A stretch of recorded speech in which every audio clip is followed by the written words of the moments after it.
Je suis Audrey, j'ai 27 ans, et il y a 3 semaines, j'ai regardé ma propre mère pleurer dans une salle d'audience.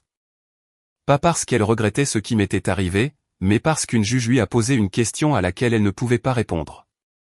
Ma sœur a usurpé mon identité. Elle a ouvert cette ligne de crédit à mon nom. Elle a accumulé 72 000 € de dettes pendant que je travaillais 60 heures par semaine pour essayer d'économiser pour mon premier appartement. Et quand je l'ai découvert, mes parents m'ont dit de lui pardonner. C'est la famille, ont-ils dit. Tu peux rembourser petit à petit. Alors, j'ai déposé une plainte au commissariat, et lors de la comparution de ma sœur, mes parents se sont présentés pour témoigner contre moi. Ils m'ont traité de vindicative. Ils m'ont traité de sans cœur. Ils ont supplié la juge de laisser partir ma sœur. La juge a écouté. Puis elle a posé une question, juste une. Avant de vous dire quelle était cette question, prenez un moment pour aimer et vous abonner, mais seulement si cette histoire résonne en vous. Et laissez un commentaire, d'où regardez-vous cette vidéo, et quelle heure est-il chez vous? Maintenant, laissez-moi vous ramener 4 semaines en arrière, au matin où mon téléphone a vibré avec une notification qui allait détruire tout ce que je croyais savoir sur ma famille. J'ai toujours été doué avec les chiffres. C'est pour ça que je suis devenu comptable dans un cabinet financier de taille moyenne à Lyon. C'est pour ça que je suis chaque euro, chaque achat, chaque centime qui quitte mon compte chèque. Et c'est pour ça qu'à 27 ans, j'avais un excellent score bancaire et un apport économisé pour mon premier appartement. Mon studio était petit, 37 mètres carrés de moquette beige et une fenêtre donnant sur un parking, mais c'était le mien. Payé avec mon propre argent. Sans l'aide de personne. C'est comme ça que ça a toujours été. En grandissant, j'étais l'enfant, facile. Ma sœur aînée, Bérénice, avait besoin d'attention, besoin d'être rassurée, besoin d'aide. Elle a 4 ans de plus que moi, et d'une manière ou d'une autre, c'est toujours pour elle que nos parents s'inquiétaient. Bérénice est sensible, disait maman. Elle ressent les choses plus profondément que toi, Audrey. J'ai appris très tôt que demander des choses signifiait prendre à Bérénice.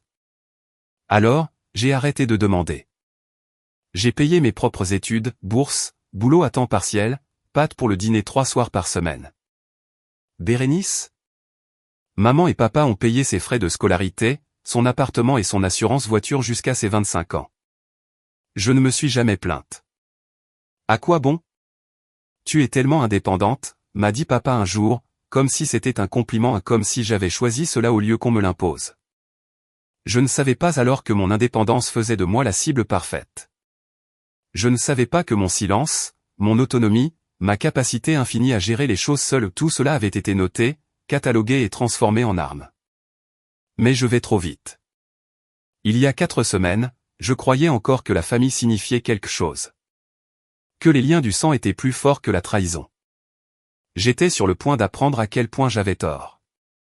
2 mois avant que tout ne s'effondre, nous avons eu un dîner de famille chez mes parents. C'était l'idée de Bérénice. Elle avait posté sur Instagram à propos de « renouer avec la famille » et maman avait marché à fond. J'ai conduit 45 minutes après le travail pour être là. J'ai apporté une bouteille de vin, mis la table sans qu'on me le demande. Quand Bérénice est arrivée en retard, bien sûr, maman a pratiquement couru pour la serrer dans ses bras. Oh mon Dieu, c'est un nouveau sac? Les yeux de maman se sont illuminés devant le sac de créateur de Bérénice. Je l'ai reconnu. Longchamp. Il devait coûter au moins 450 €. Chérie, tu ne devrais pas dépenser comme ça si tu as des difficultés financières.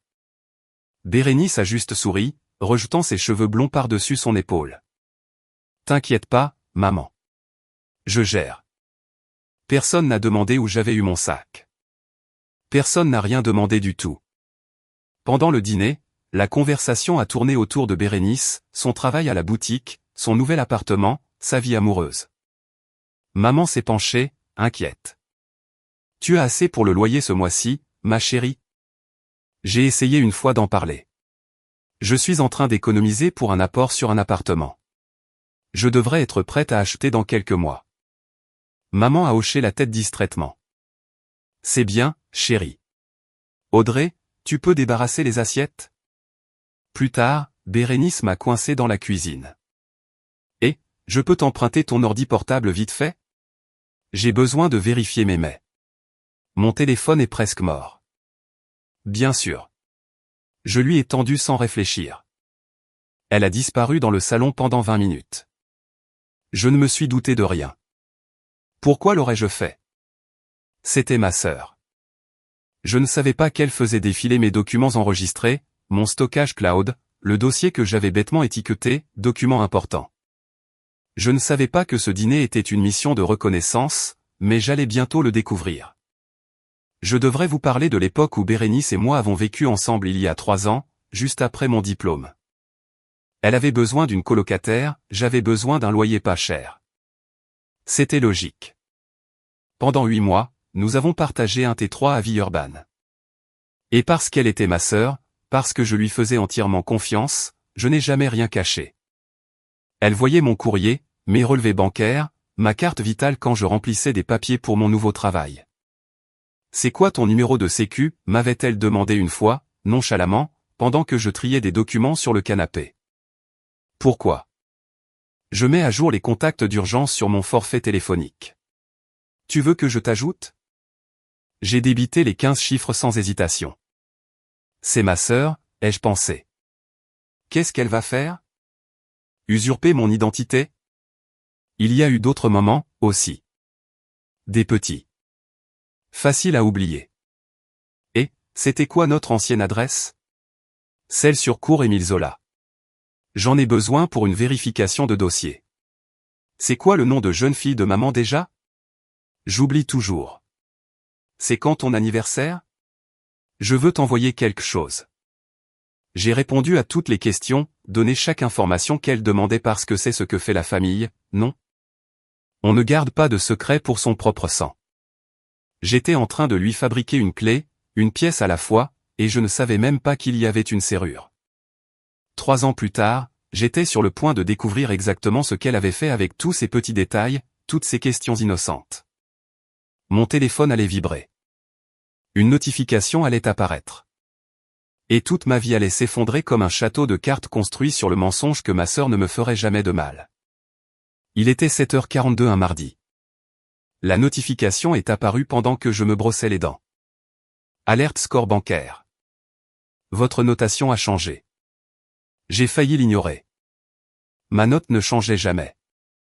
Je payais tout à temps, gardais mon découvert à 0, faisais toutes les choses ennuyeuses et responsables pour lesquelles personne ne vous remercie. Mais quelque chose m'a poussé à appuyer dessus. Le nombre qui s'est affiché m'a fait lâcher ma brosse à dents. 412. 412? Ça ne pouvait pas être vrai. Il y a 3 mois, j'étais au maximum. On ne perd pas autant de points à cause d'un retard de paiement ou d'une demande de crédit. Une telle chute signifie quelque chose de catastrophique. Mes mains tremblaient quand j'ai ouvert le rapport complet de la Banque de France. 7 crédits à la consommation que je n'avais jamais ouverts. 2 prêts personnels que je n'avais jamais demandés. Tous à mon nom, tous au plafond ou en défaut de paiement.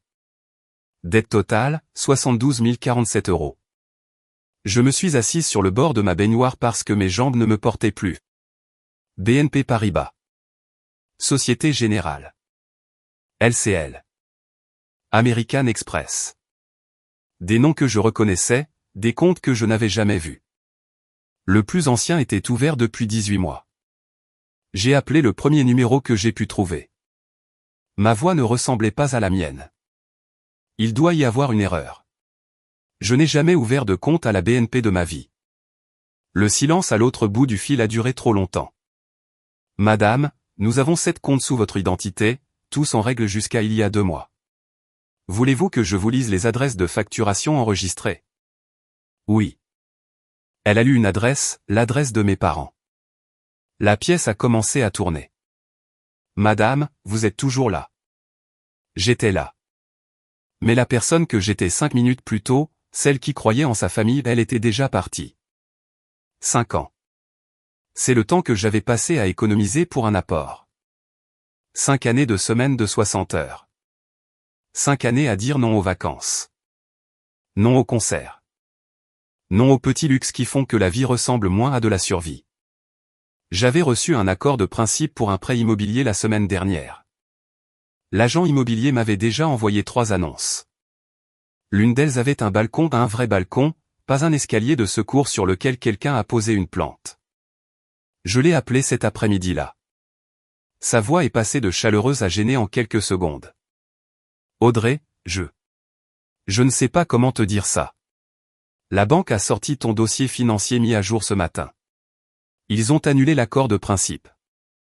Il y a eu une erreur. Je suis en train de régler ça. Je suis désolé. Silence. Je suis tellement désolé, Audrey. J'ai raccroché avant qu'elle ne puisse dire autre chose. L'appartement avec le balcon avait disparu. L'avenir que je construisais, brique par brique avec soin, s'était effondré du jour au lendemain. Pas parce que j'avais fait une erreur, pas parce que j'étais irresponsable, mais parce que quelqu'un avait décidé que mon avenir était le sien à prendre. J'ai ouvert les relevés de cartes de crédit en ligne, ceux auxquels je pouvais accéder avec assez de questions de sécurité et de temps d'attente. Les transactions peignaient un tableau. Galerie Lafayette. Sephora. Un hôtel de luxe à Megève. Un billet d'avion en première classe pour Monaco. Un week-end spa à Cannes. 18 mois de luxe. Quelqu'un avait très bien vécu sur mon nom. Et chaque dépense, chaque facture, chaque défaut de paiement, tout remontait à une seule adresse IP, la maison de mes parents. Je savais qui vivait là. Je savais qui avait toujours besoin d'argent. Je savais qui m'avait demandé mon numéro de sécurité sociale il y a 3 ans. Mais je ne voulais toujours pas y croire. J'ai passé cette nuit-là sur mon ordinateur portable à recouper chaque transaction avec chaque preuve que je pouvais trouver. La chronologie était accablante. Un achat aux Galeries Lafayette le 15 mars, le post Instagram de Bérénice le lendemain, un nouveau pull en cachemire. Fais-toi plaisir. Une réservation dans un hôtel à Megève en juin, ces stories de ce week-end-là, champagne au bord de la piscine, vue sur les Alpes. Je vis ma meilleure vie. Elle n'avait même pas essayé de le cacher. Pourquoi l'aurait-elle fait? Elle ne s'attendait jamais à ce que je le découvre. Mais la transaction qui a brisé quelque chose en moi était datée du 23 septembre, mon anniversaire. Un débit de 3 000 € à la boutique Gucci de Cannes. J'ai fait défiler l'Instagram de Bérénice jusqu'à ce que je la trouve. Une photo du 24 septembre. Son nouveau sac de créateur brillant sous le soleil de la Côte d'Azur. Parfois, il faut juste se faire plaisir. Disait la légende. Emoji cœur, emoji sac de shopping. Je vis ma meilleure vie. Elle s'était acheté un sac Gucci pour mon anniversaire avec de l'argent lié à mon nom. De l'argent dont je serais légalement responsable. Je suis resté assise dans ma voiture sur le parking de mon immeuble pendant 1 heure. Le moteur était éteint. Les vitres étaient montées. La chaleur était suffocante. Mais je ne pouvais pas bouger. Une partie de moi voulait avoir tort. Une partie de moi cherchait déjà des excuses. Peut-être qu'elle était désespérée. Peut-être qu'elle prévoyait de rembourser. Peut-être que c'était un malentendu dont je rirais plus tard. L'autre partie regardait ce sac Gucci et ressentait quelque chose que je n'avais jamais ressenti envers ma sœur auparavant, de la rage. J'avais 2 choix, faire semblant de n'avoir rien vu et payer pour le train de vie de ma sœur pendant la prochaine décennie, ou passer l'appel qui déchirerait ma famille. J'ai démarré la voiture. J'ai conduit jusqu'à la maison de mes parents. La voiture de Bérénice était dans l'allée quand je suis arrivé. Évidemment. Je n'ai pas frappé. J'ai utilisé ma clé, celle que maman insistait pour que je garde pour les urgences. Cela ressemblait à une urgence. Elle était dans le salon, faisant défiler son téléphone sur le canapé que j'avais aidé mes parents à choisir il y a 3 Noëls. Elle a levé les yeux quand je suis entré, surprise mais pas alarmée. Audrey, qu'est-ce que tu fais là? Je ne me suis pas assise, je n'ai pas enlevé mes chaussures, je suis juste resté dans l'encadrement de la porte et j'ai posé la question qui me brûlait la poitrine depuis 6 heures. Bérénice, est-ce que tu as ouvert des crédits à mon nom? Son visage est passé par 3 expressions en 2 secondes, confusion, reconnaissance, innocence feinte. Quoi? C'est dingue. Pourquoi je ferais ça? L'adresse IP est cette maison. L'adresse de facturation est cette maison. Les achats correspondent à tes posts Instagram. Elle a cligné des yeux, posé son téléphone, s'est levée lentement. D'accord, c'est bon. Sa voix a changé, plus dure maintenant, défensive. Mais j'allais rembourser. 72 000 euros? Tu ne comprends pas à quel point les choses ont été dures pour moi. Tu as acheté un sac Gucci pour mon anniversaire. Tu as un travail stable. Je n'ai rien. Tu aurais pu m'aider, mais tu n'as jamais proposé. Je l'ai fixé. Cette femme avec qui j'avais partagé une chambre étant enfant, partagé des secrets, défendu auprès d'amis qui disaient qu'elle semblait égoïste. Je n'ai pas proposé parce que tu n'as pas demandé. Tu as juste pris. Ce n'est pas du vol si c'est la famille. J'ai entendu des pas derrière moi. La voix de maman, aiguë d'inquiétude. Qu'est-ce qui se passe, Bérénice?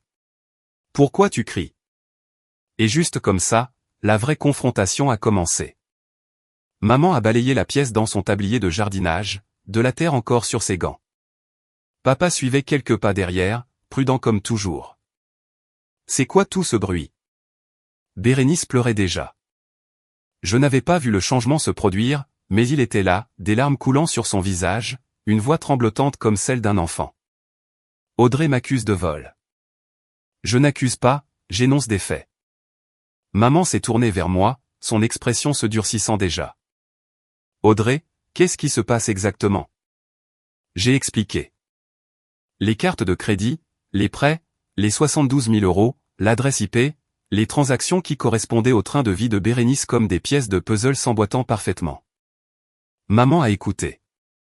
Puis elle a regardé Bérénice. Bérénice, est-ce que c'est vrai?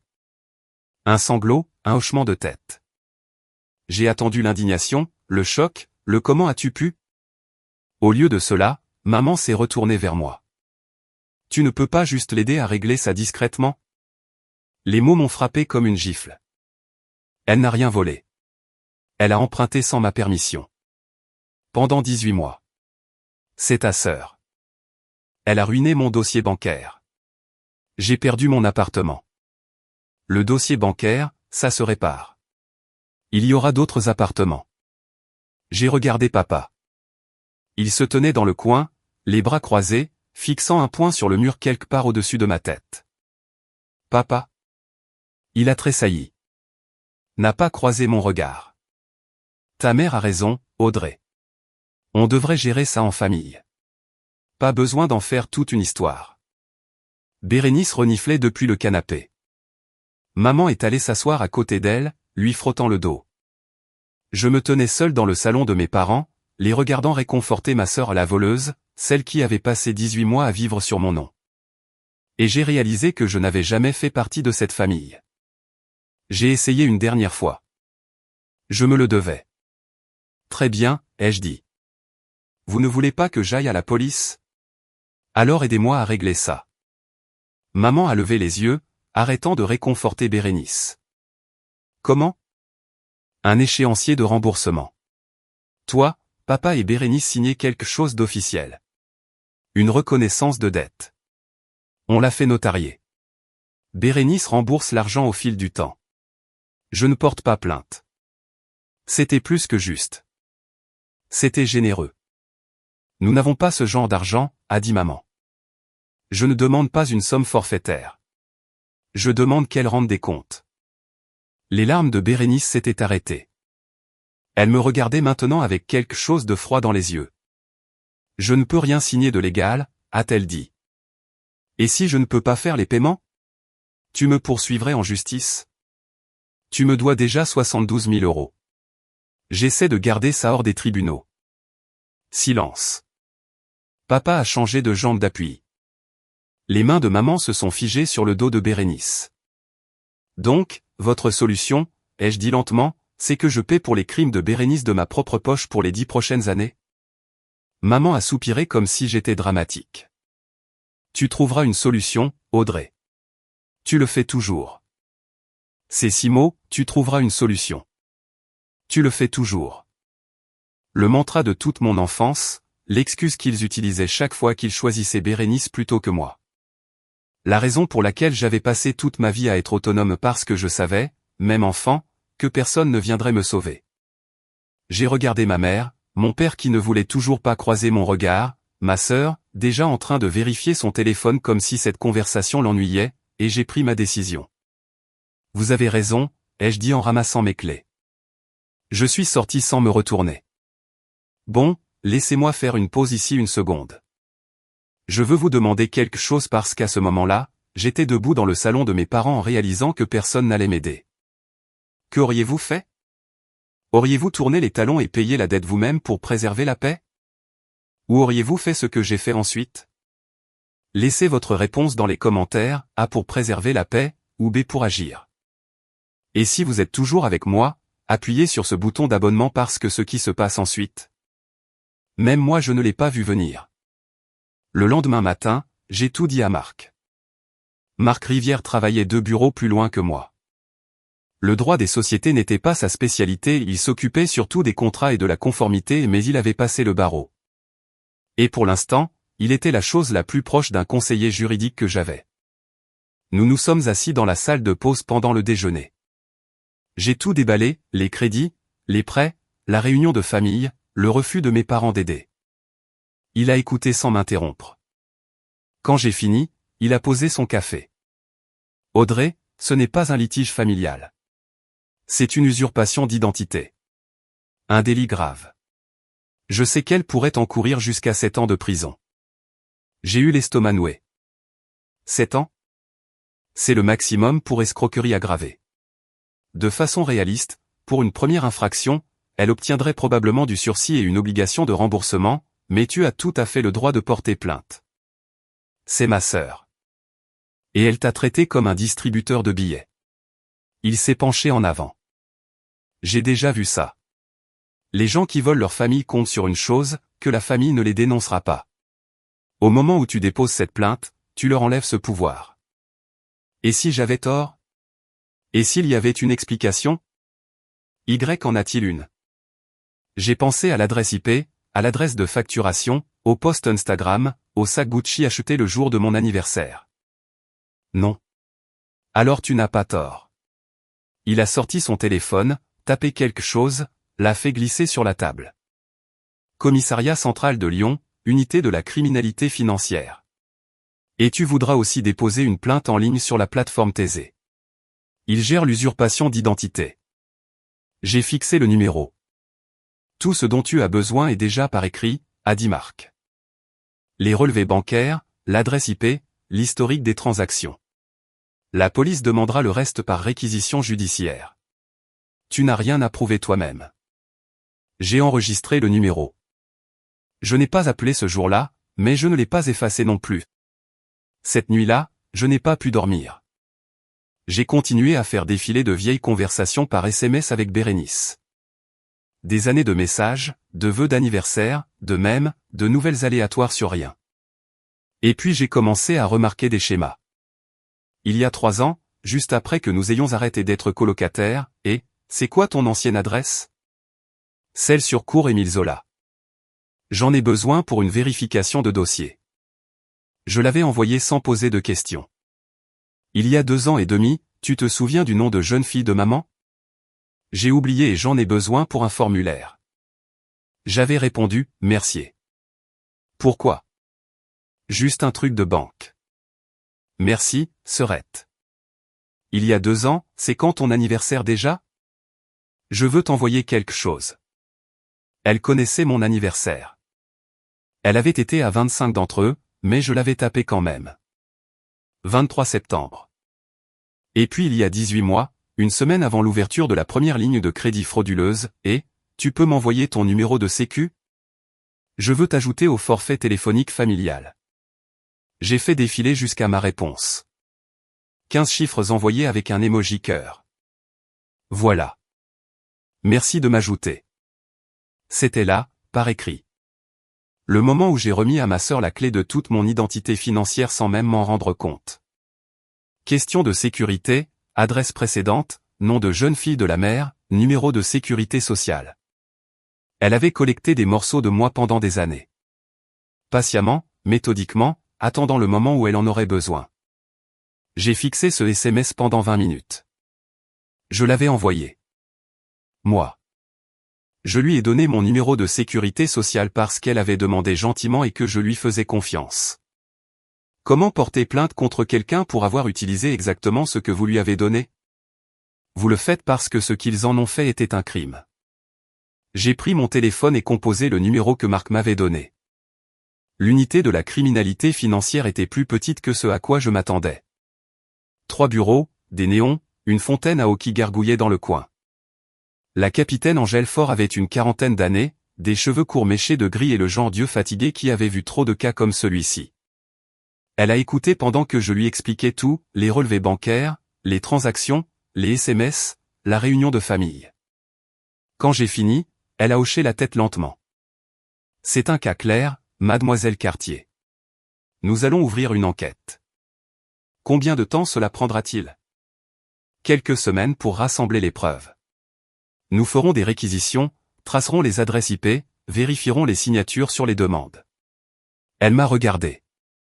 Êtes-vous prête pour ce qui va suivre? Qu'est-ce que vous voulez dire? Je veux dire, votre sœur sera arrêtée. Elle sera inculpée. Cela ira au tribunal. Elle a fait une pause. Les affaires familiales sont difficiles. Les gens changent d'avis. Ils ne veulent pas témoigner. Je ne changerai pas d'avis. Je l'espère. Elle m'a tendu une carte. Appelez-moi si quoi que ce soit arrive. Et mademoiselle Cartier. Vous avez fait ce qu'il fallait. Je suis sorti du commissariat me sentant plus légère et plus lourde en même temps. Ce soir-là, j'ai appelé mes parents. Je leur devais bien ça. J'ai déposé une plainte au commissariat aujourd'hui, ai-je dit, contre Bérénice. Le silence a duré 3 secondes. Puis maman a explosé. Tu as fait quoi? Je n'avais pas le choix. Tu envoies ta sœur en prison. Je signale un crime. C'est la famille. Elle m'a volé 72 000 €. On t'a mieux élevé que ça. Vous m'avez élevé pour qu'on profite de moi. La voix de maman est devenue froide. Si tu ne retires pas ces accusations, Audrey, tu n'es plus la bienvenue dans cette famille. La ligne a coupé. Je me suis assise dans ma voiture et j'ai pleuré pour la première fois en 4 ans. 3 jours plus tard, j'ai reçu un SMS de papa. Réunion de famille dimanche 14 h. S'il te plaît viens. J'ai failli ne pas y aller, mais une partie de moi, la partie stupide et pleine d'espoir qui croyait encore à la rédemption, a pensé qu'ils avaient peut-être changé d'avis.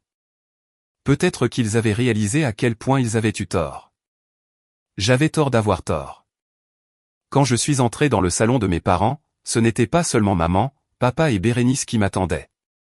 Tante Carole était là. Oncle Pierre. Grand-mère Jeanne dans son fauteuil roulant, les lèvres pincées de désapprobation. Même mon cousin Damien, que je n'avais pas vu depuis 2 ans. Un tribunal. C'était ça. Assieds-toi, Audrey, a dit maman. Sa voix était glaciale. Je suis resté debout. Maman s'est levée du canapé. Audrey doit expliquer à tout le monde pourquoi elle essaie de détruire cette famille. Tante Carole a parlé la première. Oncle Pierre, tu vas gâcher sa vie pour de l'argent? L'argent, ça se remplace. Grand-mère Jeanne, secouant la tête, de mon temps, les familles réglaient les choses en privé. C'est honteux. J'ai regardé autour de la pièce. 12 personnes, pas une seule de mon côté. Bérénice était assise dans le fauteuil près de la fenêtre, des larmes coulant sur son visage, la main de maman sur son épaule. La victime, la fragile, la fille qui valait la peine d'être protégée. Regarde là, a dit maman. Regarde ce que tu fais à ta sœur. J'ai regardé.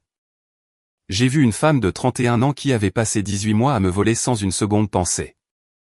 Qui avait acheté des sacs de créateurs, des week-ends spa et des vols en première classe pendant que je travaillais 60 heures par semaine. Je ne détruis pas cette famille, ai-je dit. Bérénice a fait ça il y a 18 mois quand elle a décidé que mon identité était la sienne à utiliser. Je suis juste celle qui l'a découvert. Personne n'a répondu. Papa a finalement parlé. Il était resté silencieux dans le coin, les bras croisés, fixant le sol. Audrey. Sa voix s'est brisée. Tu ne peux pas juste laisser tomber ça pour moi. Pour lui? Pas pour la justice. Pas pour ce qui est juste. Pour lui, pour qu'il n'ait pas à gérer l'inconfort d'avoir une fille qui a commis un crime et une autre fille qui refusait d'être une victime.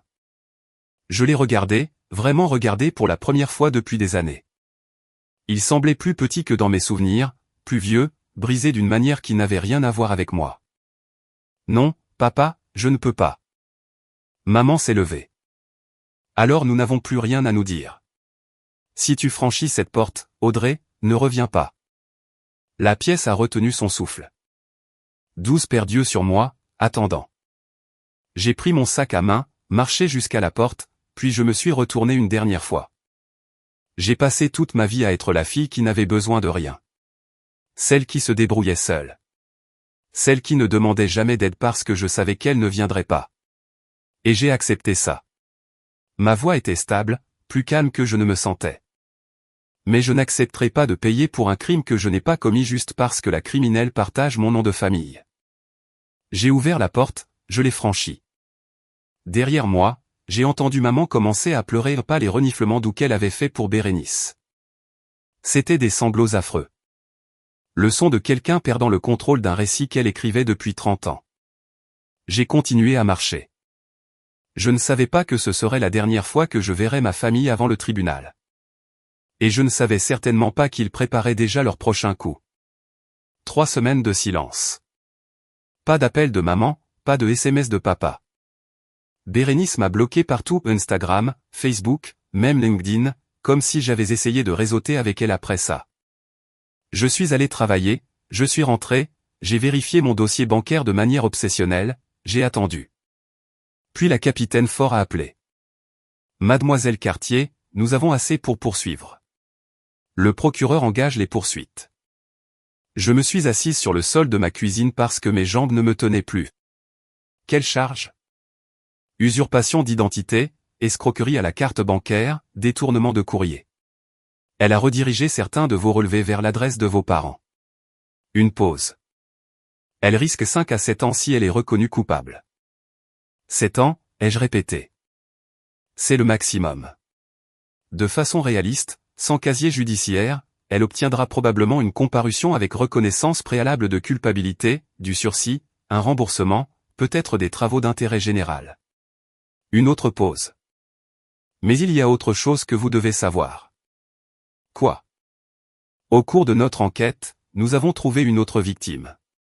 Une ancienne colocataire de votre sœur d'il y a environ 6 ans. Même schéma. Crédit, petit prêt. Elle n'a jamais porté plainte. Le sol a tangué. Je ne suis pas la première? Non. Vous êtes juste la première qui n'est pas restée silencieuse. J'ai fermé les yeux.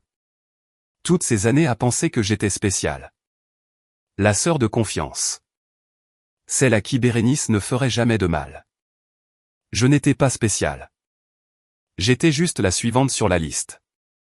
Il y a une audience préliminaire prévue pour jeudi prochain, a continué la capitaine Fort. Vous recevrez une convocation en tant que partie civile. Je dois témoigner. Éventuellement, oui. Mais l'audience est juste la lecture formelle des charges. Vous n'avez pas à parler. Vous devez juste être là. Je l'ai remercié et j'ai raccroché. Jeudi prochain. Dans 7 jours, je serai assise dans une salle d'audience et je regarderai ma sœur répondre de ce qu'elle avait fait. Je n'étais pas prête, mais j'y serai quand même. Le tribunal judiciaire de Lyon était tout en angle vif et néon. J'avais mis ma tenue la plus professionnelle, un blazer bleu marine, un chemisier blanc, les cheveux tirés en arrière, une armure. La salle d'audience était plus petite que ce à quoi je m'attendais. Lambris, bandure, un buste de Marianne derrière le siège du juge, une poignée de personnes attendant pour d'autres affaires, une greffière installant sa machine. J'ai pris place au 3e rang. Banc des parties civiles, avait dit l'huissier. J'ai joint mes mains sur mes genoux pour les empêcher de trembler. Bérénice était déjà là, à la table de la défense. Elle avait l'air différente. Pas de maquillage, cheveux mous, portant un gilet gris au lieu de ses pièces de créateurs habituelles. Son avocat, un homme mince aux cheveux argentés, lui chuchotait quelque chose à l'oreille. Elle ne m'a pas regardé. J'ai fixé l'arrière de sa tête et j'ai attendu. Puis les portes se sont ouvertes. Je me suis retourné, m'attendant à un autre étranger, une autre affaire. C'étaient mes parents. Maman dans sa robe du dimanche. Papa dans la veste de sport qu'il portait au mariage et aux enterrements. Ils ont marché dans l'allée centrale et pendant un instant stupide et désespéré, j'ai cru qu'ils étaient venus pour moi. Ils sont passés juste devant mon rang. Ils se sont assis directement derrière Bérénice. Maman s'est penchée en avant et a pressé l'épaule de Bérénice. Papa a fait un signe de tête à son avocat. Ma mère a tourné la tête. Nos yeux se sont rencontrés. Son expression était de pierre. Levez-vous, a appelé l'huissier. L'audience est ouverte, Madame la juge Patricia Collet préside. La juge est entrée, une femme noire vers la fin de la cinquantaine, lunettes perchées sur le nez, bougeant avec l'efficacité de quelqu'un qui avait vu un millier de cas comme celui-ci. Mais elle n'avait pas encore vu celui-ci. Elle ne savait pas ce que mes parents s'apprêtaient à faire. Moi non plus. L'audience a commencé de manière routinière. Les charges ont été lues. Bérénice a plaidé non coupable, sa voix petite et tremblante. Le contrôle judiciaire a été discuté. Puis son avocat s'est levé.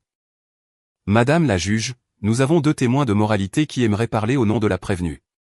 Ses parents, Richard et Laurence Cartier. La juge Collet a jeté un coup d'œil au procureur. Une objection? Non, Madame la juge. Très bien. Madame Cartier, veuillez venir à la barre. Maman a marché vers la barre comme si elle s'approchait d'un autel. Elle a juré de dire la vérité. Puis elle m'a regardé. Ma fille Bérénice a fait une erreur, a-t-elle commencé. Ce n'est pas une criminelle. C'est une bonne fille qui s'est retrouvée dépassée. Le procureur est resté silencieux. C'était une audience préliminaire, pas un procès d'assises. Les déclarations de moralité étaient inhabituelles, mais pas interdites. Et Audrey, a continué maman, sa voix se durcissant. Audrey a toujours été jalouse de sa sœur. Elle est vindicative. Elle a toujours gardé rancune. J'ai arrêté de respirer. Audrey utilise cette situation pour détruire notre famille pour de l'argent. La voix de maman s'est brisée. Ma fille Bérénice ne mérite pas d'avoir sa vie gâchée parce que sa sœur est amère et rancunière. Papa a pris la barre ensuite.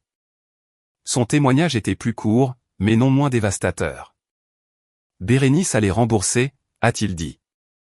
Elle nous l'a dit. Audrey ne lui a jamais laissé une chance. Elle est allée directement à la police sans même nous parler d'abord. C'était un mensonge. Je leur avais parlé. J'avais supplié pour un plan de remboursement.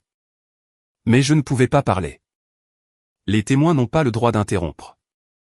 Je me suis assise dans cette salle d'audience, les mots de mes parents flottant dans l'air comme du poison, et j'ai senti chaque regard se tourner vers moi. La fille vindicative. La destructrice de famille. La victime que personne ne croyait. Laissez-moi faire une pause ici. J'ai besoin que vous entendiez vraiment ce qui vient de se passer. Ma mère s'est tenue devant un juge, sous serment, et m'a traité de vindicative pour avoir signalé un crime commis contre moi pour 72 000 € que je n'ai pas dépensé. Ma propre mère. Si vous vous êtes déjà senti trahi par quelqu'un qui était censé vous protéger, vous connaissez ce sentiment. Dites-le moi dans les commentaires, avez-vous déjà été dans une situation où votre famille a choisi le mauvais camp? Je veux entendre votre histoire. Et restez avec moi, parce que ce que la juge a dit ensuite a tout changé. La juge Collet était restée silencieuse tout au long des témoignages de mes parents. Elle n'avait pas interrompu, n'avait pas haussé un sourcil, n'avait donné aucune indication de ce qu'elle pensait. Maintenant, alors que papa quittait la barre, elle a ajusté ses lunettes et a regardé les documents devant elle, prenant son temps. La salle d'audience était si calme que je pouvais entendre la ventilation ronronner. Monsieur et Madame Cartier, a-t-elle dit finalement, veuillez rester debout. Mes parents ont échangé un regard. La main de papa a trouvé celle de maman. J'ai entendu votre témoignage. La voix de la juge Collet était mesurée, presque conversationnelle. Vous croyez que votre fille, Bérénice, a fait une erreur et mérite la clémence. Vous croyez que votre fille Audrey agit par vengeance plutôt que par grief légitime. Maman a hoché la tête avec empressement. Oui, Madame la juge. C'est exactement. Je n'avais pas fini. La bouche de maman s'est fermée. La juge Collet a de nouveau regardé le dossier. Je pouvais voir les rapports bancaires dedans, les relevés de transactions, les preuves que la capitaine Fort avait compilées. Je vois ici que 7 crédits ont été ouverts frauduleusement, 2 prêts personnels, une dette totale d'environ 72 000 €. Elle a levé les yeux. Tout au nom de votre fille Audrey, tout tracé jusqu'à votre adresse personnelle. Bérénice traversait une période difficile, a commencé maman. Je n'ai pas posé de questions, Madame Cartier. Silence. La juge a posé le dossier, enlevé ses lunettes, croisé les mains. J'ai une question pour vous deux. Mon cœur s'est arrêté. La salle d'audience a semblé rétrécir. Tout le monde regardait les avocats, la greffière, l'huissier, les étrangers attendant leurs propres affaires. La juge Collet a regardé directement mes parents et a posé la question qui allait tout changer. Monsieur et Madame Cartier. La voix de la juge Collet était calme, presque douce, comme un médecin sur le point de livrer un diagnostic. Si vous croyez que votre fille Audrey est vindicative pour avoir signalé ce crime, si vous croyez qu'elle aurait dû gérer cela en privé au sein de la famille, je dois vous demander quelque chose. La salle d'audience a retenu son souffle. À un moment donné au cours des 4 dernières semaines, l'un de vous a-t-il proposé de payer la dette de 72 000 € que votre fille Bérénice a créée au nom d'Audrey? La question a plané dans l'air comme une lame. Maman a ouvert la bouche. Aucun son n'est sorti. Papa a fixé le sol. 5 secondes ont passé. 10. 15. La juge Collet attendait. Nous. Maman a commencé, s'est arrêtée. Ses mains tremblaient. Nous n'avons pas ce genre d'argent. Silence. Avez-vous proposé un plan de paiement? Avez-vous proposé de se porter caution pour un prêt? Avez-vous proposé quoi que ce soit pour aider votre fille Audrey? Celle dont le dossier bancaire a été détruit, dont l'avenir a été volé, dont l'identité a été utilisée sans son consentement? Rien. Avez-vous seulement demandé comment elle allait? Le visage de maman s'est effondré. La façade polie a volé en éclats. Des larmes de vraies larmes cette fois, pas le genre théâtral sur lequel elle avait coaché Bérénice coulait sur ses joues. Papa ne voulait toujours pas lever les yeux. Votre silence est noté. La juge Collet a remis ses lunettes. Vous avez demandé à ce tribunal de faire preuve de clémence envers la fille qui a commis la fraude. Mais je ne vois aucune preuve, aucune, que l'un de vous ait fait preuve de clémence envers la fille qui est devenue sa victime. Je me suis assise dans cette salle d'audience entourée d'étrangers et j'ai ressenti quelque chose que je n'avais pas ressenti depuis des semaines, la validation. Quelqu'un voyait enfin la vérité. Maman sanglotait maintenant. Pas les larmes douces et sympathiques qu'elle avait produites en réconfortant Bérénice. C'était laid, brut. Le son de quelqu'un dont le masque avait été arraché. Je voulais juste garder ma famille unie, a-t-elle étouffé. L'expression de la juge Collet n'a pas changé. Madame Cartier, une famille ne reste pas unie par le sacrifice d'un membre pour les crimes d'un autre. Elle reste unie par la responsabilité, l'honnêteté et le traitement égal. Elle s'est tournée vers Bérénice. Ma sœur n'avait pas bougé depuis que la question avait été posée. Elle était assise figée à la table de la défense, la main de son avocat sur son bras, fixant droit devant elle comme si elle regardait son avenir s'effondrer en temps réel. Mademoiselle Bérénice Cartier, vous avez plaidé non coupable. Cependant, les preuves présentées à ce tribunal sont substantielles. Demande de crédit tracée jusqu'à votre résidence. Relevé de transactions correspondant à votre activité sur les réseaux sociaux. SMS demandant des informations personnelles sensibles à la victime. L'avocat de Bérénice a commencé à parler. La juge Collet a levé une main. Je renvoie cette affaire en procès. Mademoiselle Cartier restera libre sous contrôle judiciaire avec les conditions suivantes, aucun contact avec la victime, pointages obligatoires au commissariat, et remise du passeport. Elle a regardé Bérénice directement. Mademoiselle Cartier, je vous suggère fortement de consulter votre avocat sur les avantages d'une reconnaissance préalable de culpabilité. Les preuves contre vous sont accablantes. Le marteau est tombé. L'audience est levée. Prochaine audience dans 6 semaines. Alors que l'huissier appelait l'affaire suivante, Bérénice s'est enfin retournée. Elle m'a regardé. Pas avec remords, pas avec honte. Avec haine. Une haine pure, non diluée. Et j'ai réalisé quelque chose, ma sœur n'était pas désolée de ce qu'elle avait fait. Elle était désolée de s'être fait prendre. C'est à ce moment-là que j'ai arrêté de faire le deuil de la relation que nous avions, parce que cette relation n'avait jamais vraiment existé. 6 semaines plus tard, Bérénice a accepté l'accord du procureur. Je n'étais pas là pour la condamnation et mon avocat a dit que je n'avais pas besoin d'y être, mais la capitaine Ford m'a appelé après avec les détails. Elle a plaidé coupable d'usurpation d'identité et d'escroquerie. Ford a dit que l'accusation de détournement de courrier avait été abandonnée dans le cadre de l'accord. Quelle est sa peine? 2 ans de prison avec sursis, 5 ans de mise à l'épreuve, 200 heures de travaux d'intérêt général, une pause, et remboursement intégral pour vous.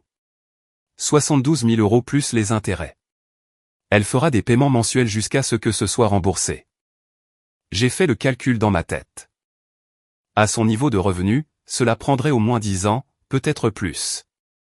Quoi d'autre? Interdiction de contact.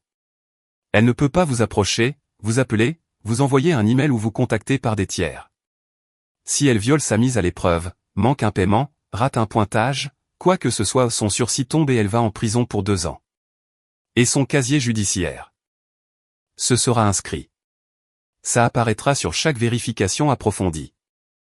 Je me suis assise dans mon appartement, le téléphone pressé contre mon oreille, essayant de ressentir quelque chose. Triomphe, peut-être? Soulagement? Justice? Ce que je ressentais, c'était de l'épuisement. Mademoiselle Cartier, vous êtes toujours là. Oui, je suis là. Vous avez fait ce qu'il fallait. Je sais que ça n'en a pas l'air, mais c'est le cas. Est-ce que ça devient plus facile de savoir que vous avez envoyé votre propre sœur en, je me suis arrêté. De savoir que vous avez dénoncé votre propre famille. Vous ne l'avez envoyé nulle part. Ses choix l'ont fait. La voix de la capitaine Ford s'est adoucie. Prenez soin de vous, mademoiselle Cartier. Vous l'avez mérité. Elle a raccroché. J'ai regardé autour de mon petit studio. Les mêmes 37 mètres carrés de moquette beige, la même fenêtre donnant sur le parking. Mais quelque chose était différent maintenant. J'étais différente. 3 jours après la condamnation, papa a appelé. J'ai failli ne pas répondre, mais quelque chose, la curiosité peut-être, ou cet espoir têtu que je n'arrivais pas tout à fait à tuer m'a fait décrocher. Audrey. Sa voix était fatiguée, plus vieille que dans mes souvenirs. On peut parler? Juste nous deux. Pas ta mère. Nous nous sommes retrouvés dans un café à mi-chemin entre nos maisons. Terrain neutre. Il semblait plus petit en personne, dégonflé, comme si quelqu'un avait laissé sortir l'air de lui. Je ne suis pas là pour m'excuser pour ta mère, a-t-il dit, fixant son café intouché. Elle n'est pas prête pour ça. Peut-être qu'elle ne le sera jamais. Alors pourquoi es-tu là?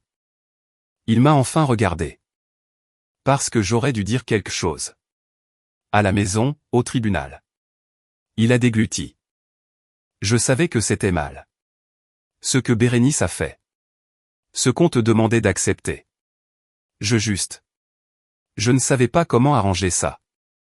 Tu n'avais pas à arranger ça, papa. Tu avais juste à te tenir à mes côtés. Silence. Je sais. Sa voix s'est brisée. Je le sais maintenant. Nous sommes restés là pendant 1 heure. Il ne s'est pas entièrement excusé, pas de la façon dont j'en avais besoin, mais il a reconnu ce qui s'était passé. Il a admis qu'il m'avait laissé tomber. Ce n'était pas assez, mais c'était quelque chose. J'ai posé mes limites avant de partir. Je ne serai à aucun événement familial où Bérénice est présente. Tu peux m'appeler, mais on ne discute pas d'elle. Et maman peut me contacter quand elle sera prête à avoir une vraie conversation, pas une où elle défend Bérénice ou me blâme. Audrey. Ce sont mes conditions, papa. C'est à prendre ou à laisser. Il a hoché la tête lentement. D'accord. D'accord, je peux faire ça.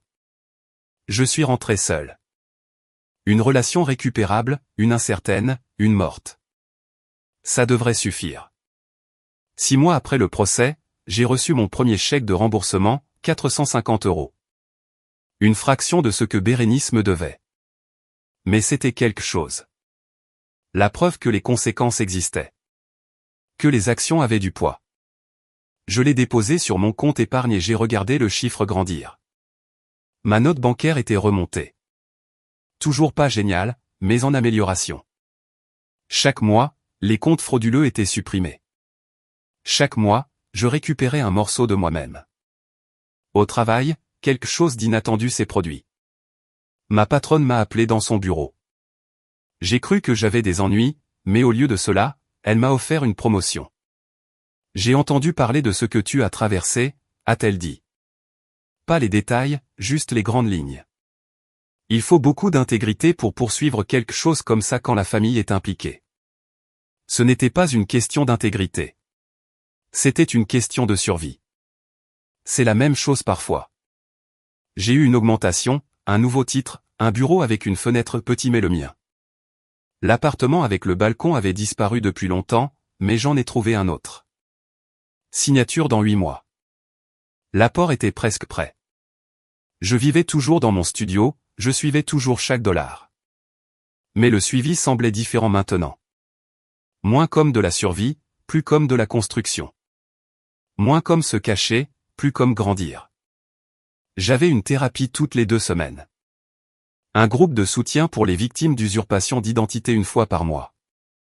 Il s'avère que nous sommes nombreux. Il s'avère que les membres de la famille sont les auteurs les plus courants.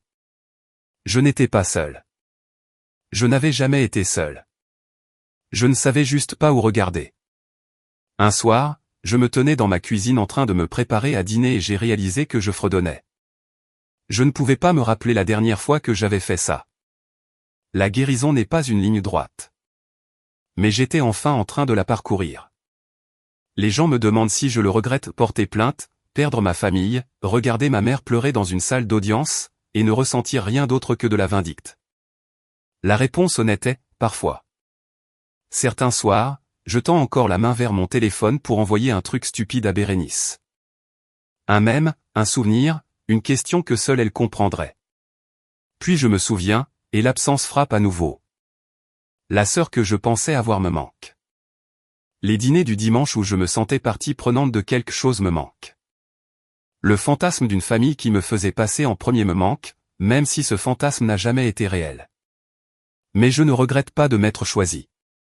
Pendant 27 ans, j'ai été là, facile. Celle qui n'avait besoin de rien.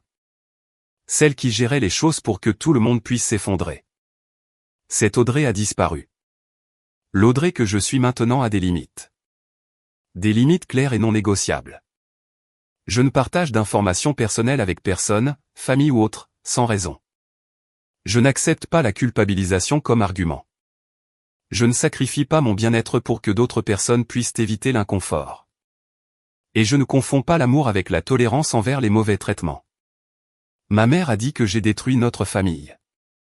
Peut-être qu'elle a raison. Mais voici ce que j'ai appris, si une famille ne reste unie que lorsqu'une personne accepte d'être détruite, alors ce n'était jamais vraiment une famille. C'était un système. Et j'étais le mur porteur. Au moment où j'ai arrêté de porter, tout s'est effondré. Mais ce n'est pas ma faute.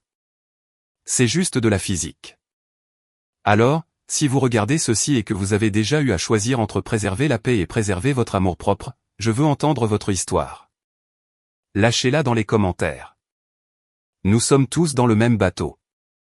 Et rappelez-vous, vous avez le droit d'arrêter d'être là, facile. Avant de partir, je veux partager quelque chose que j'ai appris en thérapie. Ma thérapeute m'a demandé un jour pourquoi je pensais que Bérénice avait fait ce qu'elle avait fait. J'ai dit qu'elle était égoïste, avide, une mauvaise personne. Elle a secoué la tête. Votre sœur n'est pas maléfique. Elle est brisée d'une manière spécifique. Voici ce que j'en suis venu à comprendre, Bérénice était l'enfant chéri qui n'a jamais développé sa propre identité. Nos parents l'ont tellement protégée qu'elle n'a jamais appris à gérer l'échec, la déception ou la responsabilité. Quand la vie devenait dure, elle n'avait pas de mécanisme d'adaptation. Elle avait le shopping. Elle avait le déni. Elle m'avait moi. Elle a utilisé mon identité parce qu'elle n'en avait pas une à elle. Ça ne rend pas la chose acceptable. Ça ne la rend pas pardonnable. Mais ça la rend compréhensible. Et moi? J'étais l'enfant invisible. Celle qui a appris tôt que mes besoins ne comptaient pas. Que demander de l'aide était inutile. Que l'indépendance était le prix de la survie. J'ai donné mon numéro de sécurité sociale à Bérénice parce que je n'ai jamais appris que j'avais le droit de dire non même à la famille. Surtout à la famille. Alors, voici ce que je veux que vous reteniez de mon histoire. Premièrement, La confiance se mérite, elle n'est pas automatique. Le sang n'est pas synonyme de sécurité. Deuxièmement, les gens qui vous traitent de dramatique pour avoir fixé des limites sont généralement ceux qui profitent du fait que vous n'en avez aucune. Troisièmement, se protéger n'est pas une trahison. Ce n'est pas de la cruauté. C'est de la survie. Vous avez le droit de refuser d'être utilisé. Vous avez le droit de dire non. Vous avez le droit de vous éloigner des gens qui ne vous voient que comme une ressource. Même si ces gens vous ont élevé. Même si ces gens partagent votre sang. Même si ces gens appellent ça de l'amour. C'est mon histoire. Merci d'avoir écouté. Merci d'être resté avec moi tout au long de cette histoire. Si une partie a résonné en vous, si vous vous êtes déjà senti invisible dans votre propre famille ou avez dû faire un choix impossible entre la paix et le respect de soi, je vous vois.